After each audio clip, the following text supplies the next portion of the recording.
Hi friends, வணக்கம் and welcome to my channel nuclear family. I hope எல்லோரும் நல்லா இருப்பீங்கன்னு நம்புகிறேன். இன்றைக்கும் நம்ம சேனலில் பெண்களுக்கு ரொம்ப யூஸ்ஃபுல்லாகவும் மோட்டிவேஷனாகவும் இருக்க வீடியோ தாங்க ஷேர் பண்ணியிருக்கேன். இன்றைக்கி நம்ம வீட்டில் இருக்கிற பெண்கள் வீட்டில் இருந்துக்கிட்டே எப்படி வேலை பார்த்து பணம் சம்பாதிக்கலாம் அப்படிங்கிறது தான் பார்க்க போகிறோம். எல்லாருமே வெளியே போய் வேலை பார்க்குறது அப்படிங்கிறது முடியாது தான். வீட்டில் இருந்து சின்ன குழந்தைங்களை பார்த்துக்கிட்டு இருப்பாங்க. வெளியில் போய் ஒன்றும் செய்ய முடியாது. ஆனால் வேலை பார்க்கணும், பணம் சம்பாதிக்கணும் அப்படிங்கிற எண்ணம் மட்டும் இருக்கும். நம்ம ஏதாவது செய்யணும் அப்படிங்கிற எண்ணம் மட்டும் இருந்தால் போதும். அதுக்கேற்ற மாதிரியான ஐடியாஸ் கொஞ்சம் உங்களோட ஷேர் பண்ணியிருக்கேன்.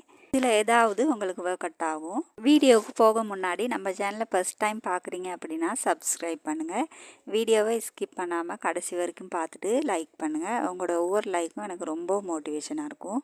இப்போ வீடியோக்குள்ளே போகலாம். படித்தவங்களுக்கும் வாய்ப்பு இருக்குது, படிக்காதவங்களுக்கும் அதுக்கேற்ற மாதிரியான நிறைய வாய்ப்புகள் இருக்குது. எல்லாத்துக்குமே ஒரு முயற்சியும் ஒரு ஆர்வமும் தேவை. எல்லாமே தொடங்குற வரைக்கும் தான் ஒரு மாதிரி இருக்கும். ஆனால் தொடங்கிட்டோம் அப்படின்னா கொஞ்சம் கொஞ்சமாக நகர ஆரம்பிச்சிருவோம். நம்மளும் முழுசாக வேலையில் இறங்க ஆரம்பிச்சிருவோம். ஃபஸ்ட்டு வீட்டில் இருந்து செய்கிறதுனாலே முதல்ல நம்ம கையில் எடுக்கிறது டெய்லரிங் தான். வீட்டில் ஒரே ஒரு மெஷின் இருந்தாலே போதும். வீட்டில் மெஷின் இல்லை அப்படின்னாலும் இன்ஸ்டால்மெண்ட்டில் ஒரு மெஷின் வாங்கிக்கோங்க. ஒரு தொழிலுக்கான முதலீடு தான் நம்ம பண்ணுறோம், அதனால் தப்பே கிடையாது. ஏற்கனவே உங்களுக்கு டெய்லரிங் பேசிக் தெரியும் அப்படின்னா ரொம்ப நல்லது. தெரியலை அப்படின்னா கண்டிப்பாக ஒரு கிளாஸுக்கு சேர்ந்துக்கோங்க. ஒரு மாதத்துலேயே பேசிக்காக இருக்கிற எல்லா டெய்லரிங்கையும் கண்டிப்பாக நம்ம தெரிஞ்சுக்கலாம்.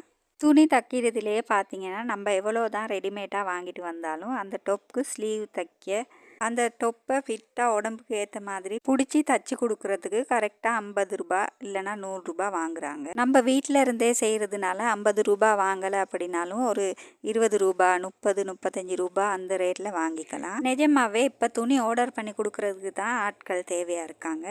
கொஞ்சம் கட்டையாக தைக்கிறதுக்கு, கொஞ்சம் நெட்டையாக தைக்கிறதுக்கு இந்த மாதிரி டெய்லரிங் வேலைகள் செஞ்சு கொடுத்தாலே அதுலேயும் கொஞ்சம் பணம் பார்க்கலாம். நம்ம வீட்டில் இருந்து ஒரு 4 தெரு உள்ளவங்க கிட்ட சொன்னால் போதும், நான் வீட்டில் இருந்தே தைச்சிக்கிட்டு இருக்கேன் அப்படின்னு. ஃபஸ்ட்டு சின்ன சின்ன துணி, பழைய துணி எல்லாமே தைக்கிறதுக்கு ரெடியாக இருக்க வேண்டியது தான். நம்மளே அப்போ தான் பழகிக்கிட்டு இருக்கோம். அதுக்கப்புறம் புது துணியெல்லாம் வர ஆரம்பிக்கும். நம்மளும் டெய்லரிங்கில் எக்ஸ்பர்ட் ஆகிடுவோம். அடுத்து நீங்கள் படிச்சிருக்கீங்க அப்படின்னா டியூஷன் எடுக்கலாம். யோசிக்கவே வேண்டாம். முக்கியமாக ட்ராமா சொல்லி கொடுக்குறதுக்கு, மேக்ஸ் சொல்லி கொடுக்குறதுக்கு ஸ்பெஷல் கிளாஸ் கூட ரெடி பண்ணலாம். ஃபஸ்ட்டு குட்டி குட்டி பசங்க அப்படித்தான் கொஞ்சம் கொஞ்சமாக வருவாங்க. 5 பசங்க 6 பசங்க சேருவாங்க. அப்படியே 30-35 பசங்க டியூஷனில் படிக்கிறது பார்த்துருக்கேன். ஒரு குறிப்பிட்ட பீஸ் மட்டும் ஃபிக்ஸ் பண்ணி வச்சுக்கோங்க. மாதம் மாதம் வருமானம் வரும். ஈவினிங் டைம்னால நமக்கு ரொம்ப வசதியாக இருக்கும். ஃபஸ்ட்டு 2-3 பிள்ளைங்களை வச்சு ஸ்டார்ட் பண்ணுற மாதிரி தான் இருக்கும்.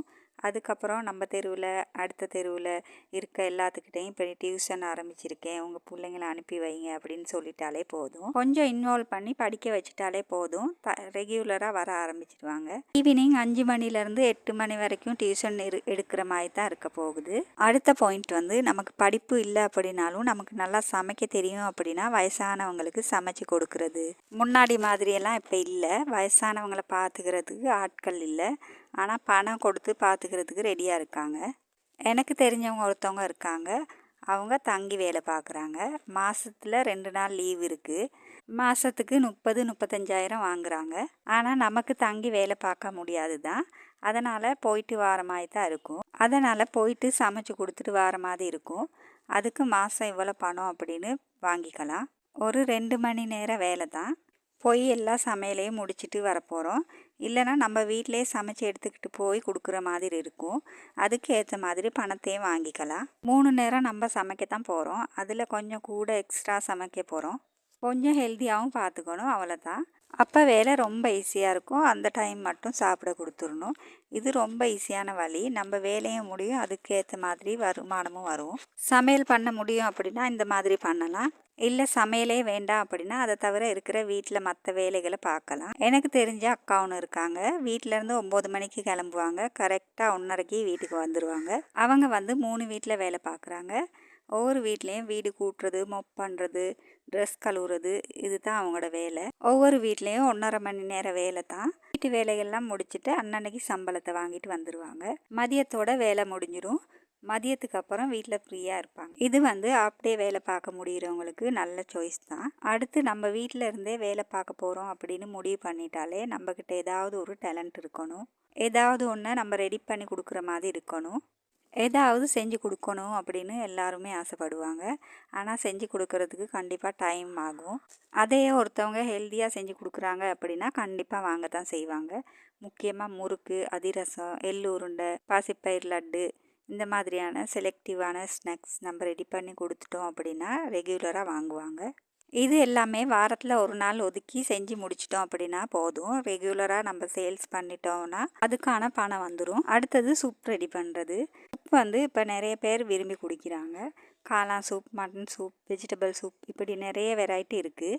நீங்கள் எங்கேயுமே போக வேண்டாம். சுட சுட சூப் ரெடி பண்ணி ஒரு பானை நிறைய வீட்டிலேயே வச்சுட்டா போதும். வீட்டு வாசல்லே சூடான சூப் ரெடி, ஒரு கிளாஸ் 50 ரூபா அப்படின்னு நம்ம எழுதி போர்டு ஒன்று மாட்டினாலே போதும். ஈவினிங் ஒரு 5 மணிலேருந்து 8 மணி வரைக்கும் மாதிரி இந்த வேலையை பார்த்தாலே போதும். இந்த டைமில் சூடாக ஏதாவது குடிக்கணும் அப்படின்னு இருக்கவங்க எல்லாருமே ரெகுலராக வர ஆரம்பிப்பாங்க. அதே மாதிரி சுக்கு காப்பி கூட சூப்பராக ரெடி பண்ணி கொடுக்கலாம். மழையோ வெயிலோ எது இருந்தாலும் இந்த வியாபாரம் மட்டும் சூப்பராக நடக்கும். இது நம்ம வீட்டில் இருந்துக்கிட்டே சூப்பராக பண்ணிக்கலாம். வெளியில் எங்கேயுமே போக தேவையில்லை. அடுத்து நம்ம வீட்டிலையே குழம்பு மசாலா தூள் ரெடி பண்ணுறது, வடகம் ரெடி பண்ணுறது, ஊறுகாய் ரெடி பண்ணுறது இந்த மாதிரியான ஐட்டம் ரெடி பண்ணி கொடுக்கலாம். டேஸ்ட்டாக செய்கிறதுக்கு தெரிஞ்சிருக்கணும், அவ்வளோதான். குட்டி பசங்க இருக்கிற வீட்டில் எல்லாமே 2 வடகம் பொரிச்சு கொடுத்தாலே போதும். சூப்பராக சாப்பாடெல்லாம் சாப்பிட்டு முடிச்சிருவாங்க. அதனால் இதுவுமே நல்ல சேல்ஸ் ஆகக்கூடிய ஐட்டம் தான். ஊறுகாய், வடகம் இந்த மாதிரி செலக்டிவான ஐட்டம் எல்லாம் நம்ம வீட்டிலேயே ரெடி பண்ணி சேல்ஸ் பண்ணுற மாதிரி ட்ரை பண்ணி பாருங்கள். இதை தவிர கொஞ்சம் ரேராக கிடைக்கிற பொருட்கள் செலக்ட் பண்ணி சந்தையில் இருந்து வாங்கிட்டு வந்து பக்கத்தில் இருக்கவங்க கிட்ட சேல்ஸ் பண்ணுறது. முக்கியமாக வந்து பனக்கிழங்கு, வேர்க்கடலை, சிகப்பு அவல் இந்த மாதிரி ஹெல்தியான பொருட்கள் இது எல்லாமே எல்லாத்துக்குமே கிடைக்காது. இந்த மாதிரி ஐட்டம் வாங்கணும், சாப்பிடணும் அப்படின்னு நினைப்பாங்க. ஆனால் தேடுற நேரத்தில் கிடைக்காது. இது நம்ம வாங்கி ஒரு சைக்கிள்லேயோ ஸ்கூட்டிலேயோ வச்சுக்கிட்டு ஒரு 4 தெரு ஒரு ரவுண்ட் அடிச்சுட்டு வந்தோம் அப்படின்னா பக்கத்தில் இருக்கவங்ககிட்ட எல்லாம் இதை சேல்ஸ் பண்ணிடலாம். அடுத்து நம்ம வீட்டில் இருந்தே செய்கிறது அப்படின்னா இதுக்கு கொஞ்சம் முதலீடு தேவை. பெண்களுக்கு ரொம்ப முக்கியமான டாப்ஸ், நைட்டி, சுடிதார், சாரி இந்த மாதிரி கொஞ்சம் கொஞ்சம் திங்ஸ் எல்லாம் வாங்கி வீட்டிலே வச்சு சேல்ஸ் பண்ணுறது. குழந்தைங்களுக்கு தேவைப்படுற அண்டர்வேர், டவல் இந்த மாதிரி சின்ன சின்ன துணியிலேருந்தே செலக்ட் பண்ணி வீட்டில் ஒரு பக்கமாக வச்சுருந்தாலே போதும். சின்ன நோட்ஸ் மாதிரி அடித்து எல்லாத்துக்கிட்டேயும் சொல்லணும், எங்கள் வீட்டில் இந்த மாதிரி நான் சேல்ஸ் பண்ணிக்கிட்டு இருக்கேன், வந்து பாருங்கள் அப்படின்னு. லேடிஸ்க்கெல்லாம் ரொம்ப முக்கியமானது பாவாடை, நைட்டி இதெல்லாம் வந்து ரொம்ப நல்லா சேல்ஸ் ஆகும். இந்த மாதிரியான ஐட்டம் வந்து ரெகுலராக சேல்ஸ் ஆகக்கூடியது. எதையாவது ஒன்று முடிச்சுட்டு தான் மற்றதை செய்ய போகிறோம் அப்படின்னு நினச்சா முடியாது. கண்டிப்பாக ஒரு வேலையை தொடங்கி நகர ஆரம்பித்தோம் அப்படின்னா கொஞ்சம் கொஞ்சமாக நம்ம வாழ்க்கையில் முன்னேற முடியும். அதனால எதுவாக இருந்தாலும் பரவாயில்ல, சின்னதோ பெருசோ எதுவாக இருந்தாலும் எப்போவே தொடங்கிடுங்க. இன்னைக்கு வீடியோ எண்டுக்கு வந்துட்டோம். இன்னொரு அழகான வீடியோவில் பார்க்கலாம். தேங்க்யூ ஃபார் வாட்சிங்.